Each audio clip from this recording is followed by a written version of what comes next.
good morning, good afternoon, or good evening, everybody, depending on the place where you are. It's a pleasure for me to participate in this debate, focus on the role of long-acting drugs to solve the problem of adherence and persistent on pre-exposure prophylaxis. In this session, we are all aware that HIV pandemic is not over. Every year, about 1.5 million new infections are diagnosed far away from the expected target. We have several prevention tools, including pre-exposure prophylaxis.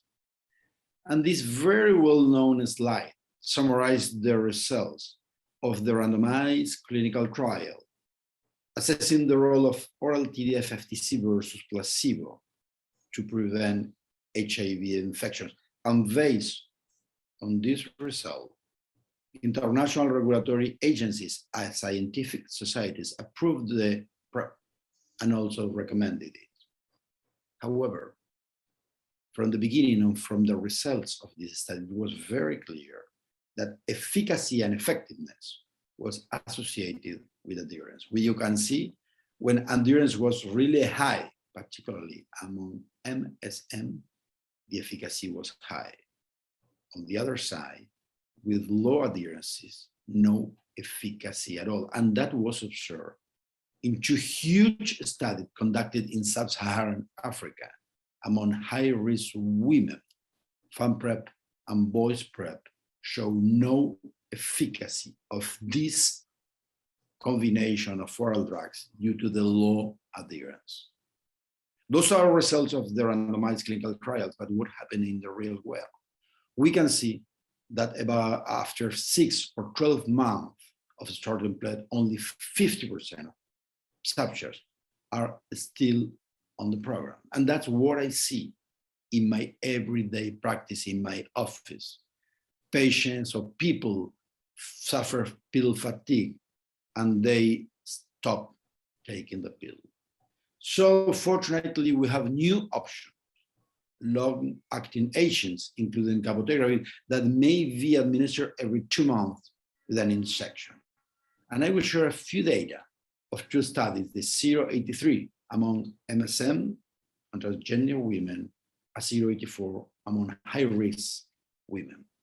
And you can see here, in the first of the study, cabotegravir showed a high efficacy that was even superior to the oral TDF-FTC, showing high efficacy in those very high risks, such as very young MSM or US Black participant. Last year, we were really very happy when we received the final result of this study showing that we have a very good prevention tool for women. Cabotegravir showed a high efficacy among women in sub-Saharan Africa. And remember, bear in mind that about 50% of new infection every year are women, particularly in South Africa. But of course, you may wonder, what about the adherence to the injection? Look what was observed in the study. More than 90% of subjects had a high adherence to the injections compared with 72 or 74 to the oral agent.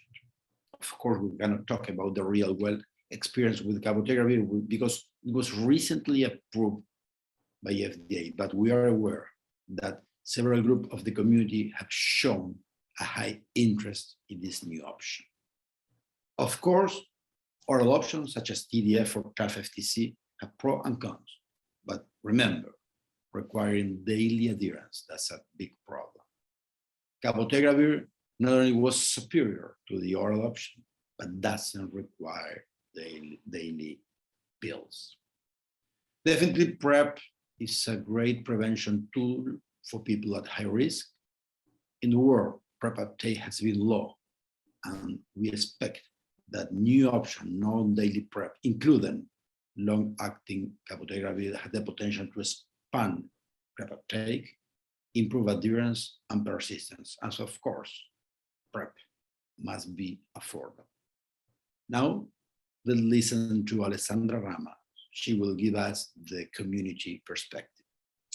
Thank you, Dr. Gustavo, for your inputs. And now I'm going to talk a little bit about the community perspectives. We believe that risk-based HIV prevention and treatments options are pivotal to communities at high risk, such as LGBTQI plus communities and other risk communities in our regions. We need more options available to attack problems concerning challenges associated with the oral regimen, including the inconsistent use and the fear of stigma and discrimination. We have to overcome some barriers. For example, transgender women are 34 times more likely to have an HIV than other adults.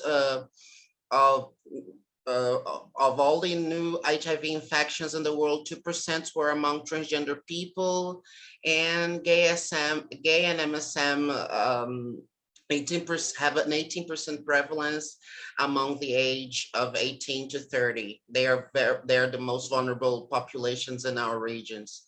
In some places, such as Brazil, up to 40% of transgender women have HIV, and oral schemes for PrEP may not be as effective when compared to options such as CAB and to some MSM and TG people due to social vulnerability and other risks that may considerably decrease the group adherence to oral treatment.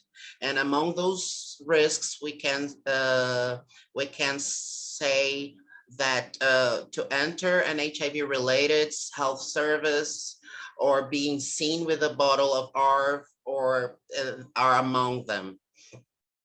Brazilian and South Africa are about to implement at any moment the long-acting injectable PrEP with CAB, and only to high risks such as MSM and transgender people, and those populations with disproportionately high rates of HIV prevalence will be among the first in the world to benefit from this new preventive treatment.